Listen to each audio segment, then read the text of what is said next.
Assalamualaikum warahmatullahi wabarakatuh. Eee, Kali ini kita bakal belajar tentang tugas KPPS ketika pemungutan suara dan perhitungan suara.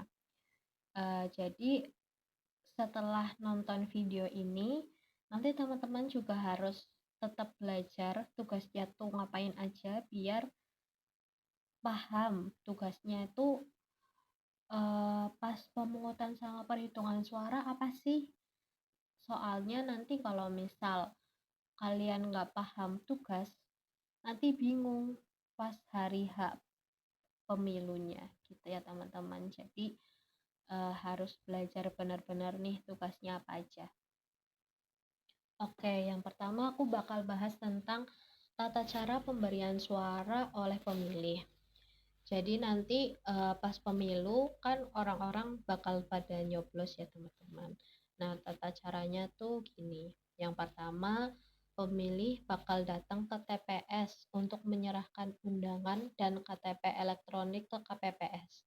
Jadi sebelum hari pemungutan suara, sebelum 14 Februari 2024, nanti ada petugas KPPS yang bagiin undangan buat nyoblos.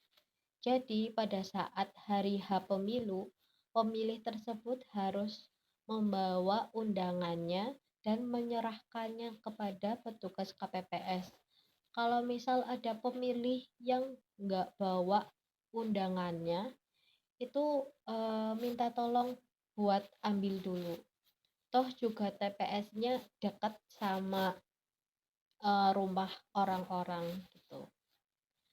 Terus yang kedua, eh, kan udah nyerahin undangan sama KTP elektronik ke KPPS. Nah, KPPS yang menerima itu harus ngecek apakah benar eh, undangan tersebut itu milihnya di TPS ini. Apakah benar undangan dan KTP tersebut milik pemilih A gitu. Jadi harus benar-benar dipastikan orangnya tuh benar apa enggak, undangannya benar apa enggak, apakah milihnya di TPS yang kalian jaga apa enggak.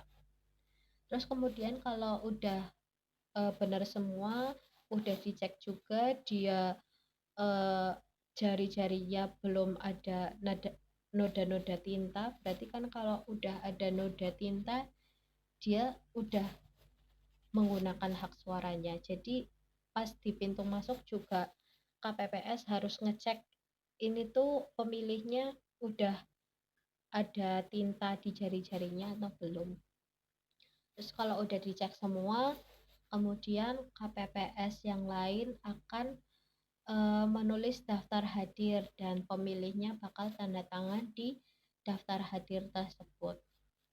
Terus kalau udah tanda tangan, pemilihnya bakal masuk ke dalam TPS, terus antri sampai dipanggil oleh ketua KPPS. Nah, kalau udah dipanggil sama ketua KPPS, nanti kan dia akan mendapat surat suara. Nah, pemilih itu harus mengecek surat suaranya itu udah ditandatangani atau belum sama ketua KPPS. Terus jumlah surat suaranya udah benar apa belum. Apa kalau DPT kan dia dapat 5 surat suara. Kalau DPTB atau daftar pemilih tambahan, dia bisa aja dapat kurang dari 5 surat suara kan. Jadi harus diperhatiin benar-benar sama yang ngasih surat suara sama juga pemilihnya. Jadi dua-duanya harus ngecek surat suaranya udah benar apa belum. Terus selanjutnya eh, pemberian surat suara dilakukan di bilik suara kan. Terus dicoblos dengan menggunakan alat coblosan yang telah disediakan. Jadi nanti pemilih bakal masuk ke bilik bilik suara, terus nyoblos pakai alat yang sudah disediakan. Kalau misal nyoblosnya bukan pakai alat itu, nanti surat suaranya nggak sah. Misal nyoblosnya pakai puntung rokok atau pakai apapun selain yang udah disediakan petugas, itu nanti surat suaranya nggak sah. Terus selanjutnya kalau udah nyoblos, pemilih melipat kembali surat suaranya, terus memasukkan ke dalam kotak suara yang sesuai. Jadi kan nanti ada 5 surat suara ya, ada presiden, DPR, DPRD, DPD, DPRD kabupaten atau kota gitu kan. Nah, nanti kan 5 surat suara itu warnanya beda semua. Nah, itu masukinnya ke kotak suara yang sesuai. Jadi nanti kotak suaranya tuh ada warnanya juga. Jadi dilihat. Terus yang terakhir, pemilih mencelupkan salah satu jari tangannya ke dalam tinta untuk menandakan kalau dia udah menggunakan hak pilihnya. Nah, ini contoh denah pemungutan suara. Jadi nanti yang bagian depan itu ada KPPS 4 sama KPPS 5. Nah, ini KPPS 4 itu yang tadi, yang kalau pemilih masuk, dia yang ngecek jarinya udah ada tintanya apa belum, terus dia yang diserahin undangan sama KTP ke dari pemilih, kalau udah benar semua, geser ke KPPS 5 untuk ditulis daftar hadirnya, terus nanti pemilihnya tanda tangan. Nah, kalau udah dokumennya geser ke KPPS 2, nanti di KPPS 2 diurutin undangannya biar nanti yang dipanggil itu sesuai kedatangan gitu. Jadi kalau datang pertama ya bakal nyoblos pertama. Nah, nanti ketika undangannya udah diurutin sama KPPS 2, ketua KPPS bakal manggil satu-satu pemilihnya, siapa aja yang bakal mencoblos duluan. Terus setelah itu kan pemilihnya datang terus dapat surat suara. Pastiin surat suaranya udah ditandatanganin sama ketua KPPS. Terus ketika udah make sure surat suaranya udah pas, udah ditandatanganin, si pemilih bakal masuk ke bilik suara.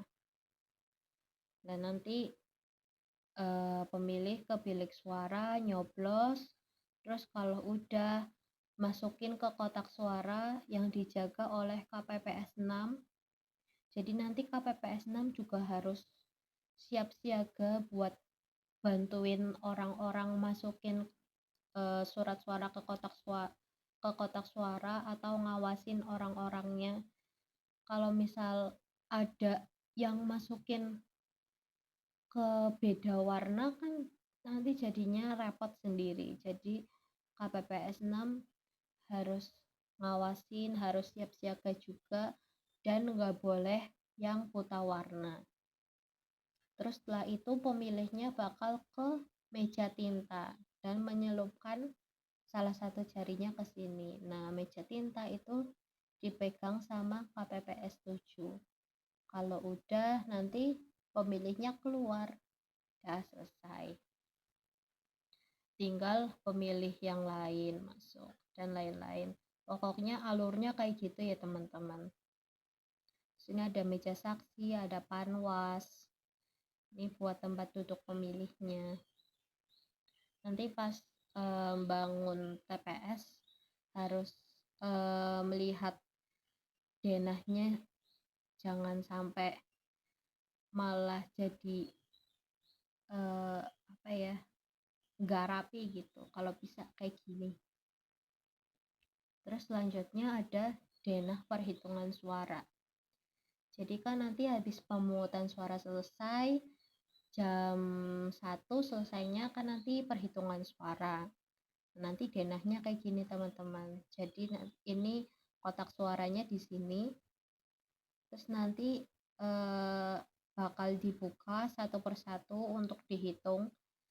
Ini ketua KPPS di sini, KPPS 2, KPPS 34 itu nanti yang nulis hasilnya, KPPS 567 nanti yang ngelipat surat suara sama ngelompokin surat suaranya. Jadi misal ini kan nanti dibuka satu persatu sama KPPS 2. Terus KPPS 1 yang ngeliatin ini surat suaranya sah apa nggak sah gitu. Kalau sah berarti nanti KPPS 3 sama 4 nulis di surat suara sah, kalau nggak sah ya ditulis di surat suara tidak sah. Terus nanti surat suara yang dari KPPS 1 dikasihkan ke KPPS 5 buat diletak. Terus dari KPPS 5 ngasih ke KPPS 6 dan 7 buat dikelompokkan berdasarkan calon-calonnya. Terus kalau udah selesai, nanti kan tinggal ditulis hasilnya semuanya dari awal sampai akhir, terus ditandatanganin oleh semua KPPS dan juga saksi. Terus nanti tinggal di rekap pakai aplikasi namanya Sirekap. Buat tata caranya akan dijelaskan di lain waktu ya teman-teman. Nah selanjutnya ini tugas masing-masing KPPS ya. Jadi untuk ketua KPPS itu saat pemungutan suara tugasnya adalah memimpin rapat pemungutan suara dan memberikan penjelasan mengenai tata cara pemberian suara serta menyiapkan dan menandatangani surat suara. Jadi kan pas awal itu ketua KPPS bakal membuka rapat pemungutan suara. Kalau misal udah jam 7 terus saksi, pemilih sama panwas udah pada datang, ketua KPPS akan membuka rapat pemungutan suaranya. Terus ketika udah dibuka, nanti ketua KPPS juga jelasin mengenai tata cara pemberian suaranya, terus apa aja rangkaian acaranya, dan lain-lain. Pokoknya ketua KPPS yang bertanggung jawab penuh terhadap TPS yang diketuainya, serta menyiapkan dan menandatangani surat suara. Terus saat perhitungan suara, ketua KPPS tugasnya adalah memimpin rapat perhitungan suara dan memeriksa tanda coblos, menunjukkan dan mengumumkan hasil penelitian surat suara sah atau tidak sah kepada saksi, pengawas TPS, pemantau pemilu, pemilih atau masyarakat yang hadir dengan suara yang terdengar jelas. Jadi nanti pas perhitungan suara, ketua KPPS-nya yang bilang sah, tidak sah, partai A sah, suara partai B sah, suara partai gitu. Pokoknya dia yang mengumumkan dengan suara yang jelas. Terus yang kedua ada KPPS kedua. Tugasnya saat pemungutan suara itu menerima dan mengurutkan surat pemberitahuan formulir mode C pemberitahuan KPU, surat pindah memilih, dan KTPL atau suket perekaman KTPL bagi pemilih terdaftar dalam DPT, DPTB, dan DPK sebagai dasar pemilih mendapatkan surat suara jenis pemilu yang akan diberikan berdasarkan urutan kehadiran. Jadi KPPS 2 itu yang menerima dan mengurutkan formulir undangan. Ini KPPS 2 yang ini tadi. Nerima undangannya dari KPPS 5, terus di sini diurutin biar nanti pas dipanggil oleh ketua KPPS itu dipanggilnya urut dari pemilih awal sampai pemilih akhir. Terus tugas lain adalah tugas yang diberikan oleh ketua KPPS, misal diminta tolong oleh ketua KPPS ya nanti KPPS kedua menjalankannya. Terus untuk saat perhitungan suara itu dia yang membuka setiap surat suara yang akan diteliti dan diumumkan oleh ketua KPPS. Jadi yang ini nih, yang ini dia yang ngambil surat suara dari dari sini, nanti ketua KPPS yang ngumumin itu suara yang mana. Terus KPPS 3 saat pemungutan suara adalah tugasnya mengumpulkan surat pemberitahuan formulir model C pemberitahuan KPU, surat pindah memilih setelah pemilih mendapat surat suara yang akan dicoblos. Jadi nanti kan ketika ketua KPPS manggil pemilih, itu kan pemilih bakal ke bilik suara. Nah, undangannya pemilih ini bakal dikasihkan ke KPPS 3. Selain itu, tugasnya adalah melaksanakan tugas yang diberikan oleh ketua KPPS.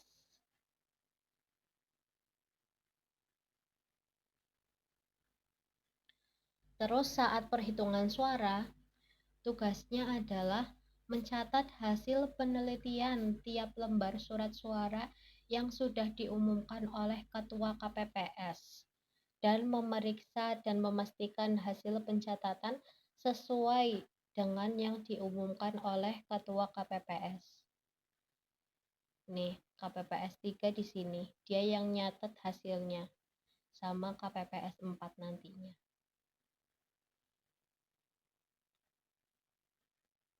Terus yang KPPS keempat itu saat pemungutan suara tugasnya adalah meminta kepada pemilih untuk menunjukkan seluruh jari tangannya. Apakah udah ada tintanya atau tanda-tanda bahwa dia sudah menggunakan hak pilihnya atau belum. Terus ketika udah diperiksa, dia KPPS keempat ini yang meminta menunjukkan KTP elektronik atau surat perekaman KTP beserta undangan atau formulir model C pemberitahuan KPU. Terus habis diminta sama KPPS 4, KPPS keempat juga memeriksa kesesuaian antara pemilih yang bersangkutan dengan KTPL atau surat perekaman KTPL yang ditunjukkan oleh pemilih. Jadi KPPS keempat ini harus paham sama orang-orang yang akan memilih di TPS itu. Jadi misal undangannya namanya A, ya orangnya harus si A gitu. Jangan sampai undangannya namanya A, yang datang itu B. Jadi KPPS keempat tuh harus paham dan mengenal orang-orang yang akan memilih di TPS tempat dia bertugas. Gitu. Terus setelah itu, apabila pemilihnya itu beneran terdaftar menjadi pemilih di TPS tersebut, nanti KPPS 6 KPPS keempat itu memberi tanda pada kolom nomor urut pemilih dalam salinan DPT, DPTB itu dengan menggunakan formulir model A.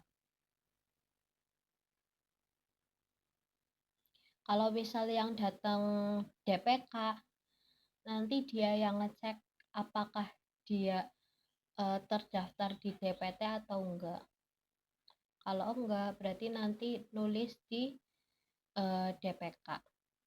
Terus alamatnya benar apa enggak, dia alamat sesuai domisilinya. Terus saat perhitungan suara KPPS keempat itu tugasnya sama kayak KPPS ketiga, yaitu mencatat hasil penelitian tiap lembar surat suara yang sudah diumumkan oleh ketua KPPS, memeriksa dan memastikan hasil pencatatan sudah sesuai dengan hasil yang diumumkan.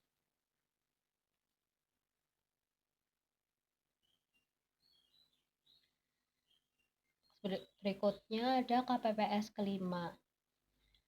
Nah, KPPS kelima ini saat pemungutan suara tugasnya adalah meminta pemilih untuk menandatangani formulir model C daftar hadir DPT bagi pemilih yang terdaftar dalam eh, model A Kapko daftar pemilih. Jadi KPPS kelima ini tugasnya nulis orang-orang yang bakal milih, terus minta mereka buat tanda tangan di daftar hadirnya. Nah, nulisnya ini tergantung kalau dia pemilih DPT ya nulisnya di daftar hadir pemilih DPT. Kalau dia pemilih DPTB ya nulisnya di daftar hadir DPTB. Kalau dia DPK ya nulisnya di daftar hadir DPK.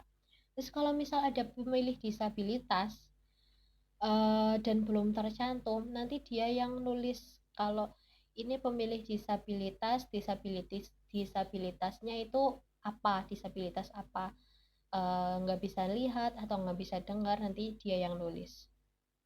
Terus kalau udah tanda tangan, pemilihnya dipersilahkan ke tempat duduk yang telah disediakan. Nah, pada saat perhitungan suara, tugasnya KPPS 5 ini melipat surat suara yang telah diteliti dan diumumkan oleh Ketua KPPS untuk masing-masing jenis pemilu. Jadi ini KPPS 5 tuh duduknya di sini. Jadi kan nanti ketika sudah dibacakan oleh KPPS 1, KPPS 1 akan memberikan surat suaranya ke KPPS 5. Nah, KPPS 5 yang melipat surat suara. Kemudian nanti surat suara yang udah dilipat dikasihin ke KPPS 6 dan 7. Selanjutnya KPPS 6. Itu saat pemungutan suara tugasnya mengatur dan memastikan pemilih memasukkan masing-masing surat suara ke dalam kotak suara yang sejenis. Ini KPPS ke-6 tuh yang ini. Ini dia yang ini. Dia yang mantau nanti pemilihnya masukin surat suaranya sesuai warna apa enggak. Dia yang bantuin juga kalau misal ada pemilih yang bingung masukin ke kotak suaranya gimana.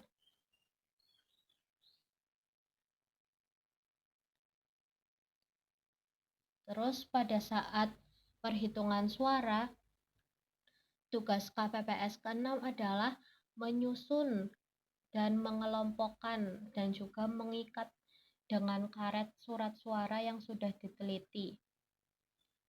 Jadi nanti kan surat suaranya udah dilipat sama KPPS 5. Nah, surat suara yang udah dilipat nanti dikasih ke KPPS 6 buat disusun dan dikelompokkan berdasarkan calonnya. Jadi nanti surat suara buat calon A ya dikelompokin A semua.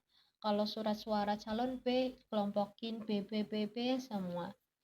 Tuh, jadi biar nanti kalau ada masalah di akhir bisa langsung dibuka sesuai gitu, nggak usah dibuka semuanya, biar rapi. Terus tugas KPPS ke-7 saat pemungutan suara itu mengatur pemilih yang keluar untuk mencelupkan salah satu jarinya ke tinta. Jadi kalau misal pemilih udah nyoblos, udah masukin ke kotak suara, KPPS ke-7 tuh yang minta pemilih buat masukin salah satu jarinya ke tinta. Tugasnya dia adalah jaga tinta biar orang-orang yang udah memilih masukin salah satu jarinya ke tinta yang sudah disediakan. Terus pada saat perhitungan suara, tugas dia sama kayak KPPS ke-6, yaitu menyusun, mengelompokkan, dan mengikat dengan karet surat suara yang telah diteliti dan diumumkan oleh Ketua KPPS. Oke, paling itu aja yang dapat aku jelasin. Mohon maaf kalau misal kata-katanya belibet. Mungkin kalian emang harus baca-baca sendiri searching-searching atau lihat-lihat YouTube orang lain juga bisa. Pokoknya belajar bisa dari manapun. Jadi selamat belajar dan jangan sampai kalian gak paham sama tugas KPPS waktu pemungutan dan perhitungan suara dilaksanakan. Oke, assalamualaikum warahmatullahi wabarakatuh.